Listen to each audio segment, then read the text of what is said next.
Alrighty, well, we have finished all the tooling. I scraped all the leather off the back, and by the way, don't listen to what I said in the first video. If you notice this, you should be using contact cement. Not contact. You're supposed to use rubber cement with the shiny, glossy side of the cardboard so that it can come loose. That took quite a work to get it as clean as that is. But this is going inside of a liner. You'll never see that, and I removed the part that's actually going to be folding so it doesn't interfere. So right now I'm gonna do the stain on this. The stain they like using on this is a color highlight, and it's fairly dark. I like the more of the saddle tan, so I'm going to use the highlight color stain saddle tan. These are acrylics, so the way you do it, I've cut up one of the little sponges. You take your sponge, you soak it. Essentially you want a lightly damp sponge.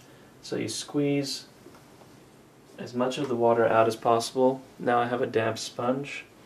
This is messy, so if you can see I took saran wrap, which perfectly stuck to my granite. And I also prepared some paper towel pads that I'm going to be using to wipe off the stain once I'm done. So I open this stuff, and this stuff's very messy. I probably should be wearing gloves, but I don't have any on me, and I want to finish this video. So let's see here. Open this container. Be very careful not to spill it, of course. There we go. Very messy. Probably should have prepared a little more, but take the sponge. I take my saddle tan stuff and I have at it.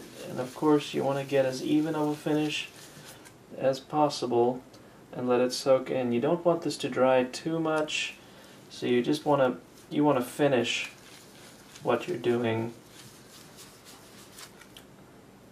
in a timely manner. And of course you want enough of it so that it goes into all the crevices.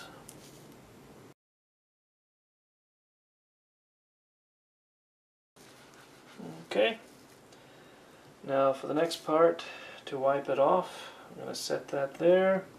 Hopefully it'll stay. I'm going to try my little paper towel pad, and I'm going to wipe it off. The reason you want to use this rather than a sponge is so that you don't wipe off the stuff that's in the grooves. Alrighty, I'm going to touch it one or two more times. Just make it so that I don't see streaks. I prefer to see circles. One more thing. Get the edges.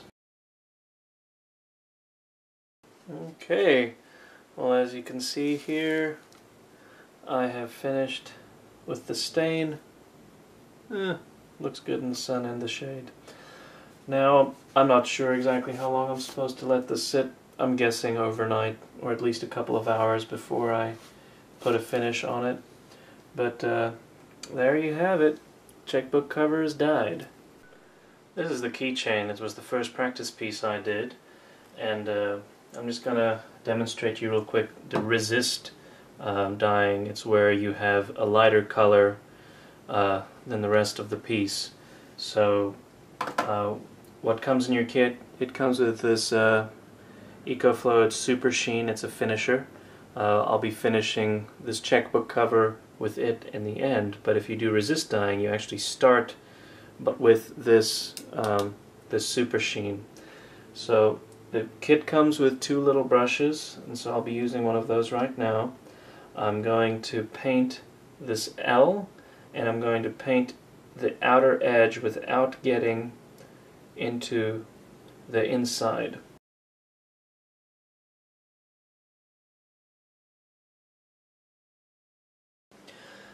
Now that I've put the Super Sheen over the L and on the outside, this is supposed to sit overnight to dry, since it's a sealant. Well, I let it dry overnight. You'll notice if you touch this stuff, it never really feels dry. That's exactly why you have to end up using sealant. What they tell you to do is to buff it, and that just gets all the excess dry particles off of it. It also shines up the surface a little bit. After you've buffed it, you can see some of it has come off. It's a slight yellow color, if you can see there. So now I'm going to get my Super Sheen. I'm going to take a sponge and I'm going to put as much as I can on this.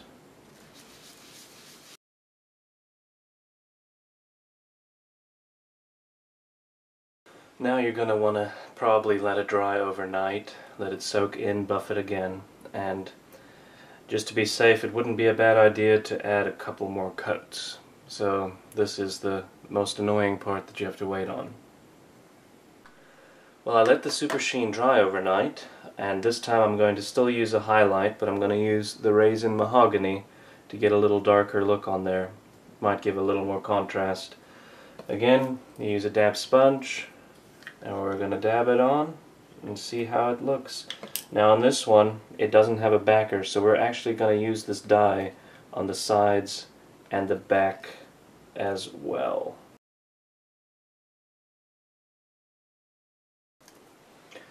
And I'm happy with it.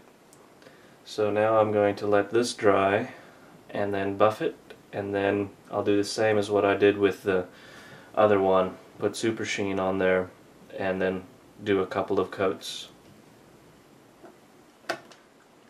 After you're finished, it wouldn't be a bad idea to put each of your stains in their own individual Ziploc bag. I've had friends with stories of these things opening up within their tool bag, and you can imagine how much of a mess that could make. So, Ziploc bag, and it wouldn't be a bad idea to keep the colors that you used along with them.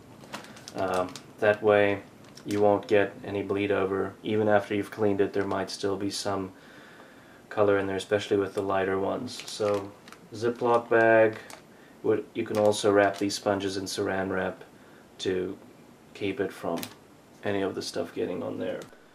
One other thing before I let this dry entirely, if you do decide to buff it, do not use paper towel. I made that mistake. It took me a little while to clean off the other piece. Wouldn't be bad, grab an old t-shirt, any soft cloth, cut it up, and then you can buff it, and as you can see, this one actually is drying faster than the Settle Tan, so I may be able to Super Sheen it in a little bit. But I'm gonna come in back and do the Super Sheen for this color. There we go, less is coming off, so we can at least see the Super Sheen is doing its job.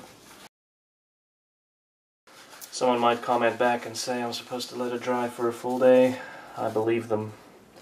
I was just going to see how this worked. And there you have it. Just waiting on these things to dry. I might let them sit a full day. See how it turns out then.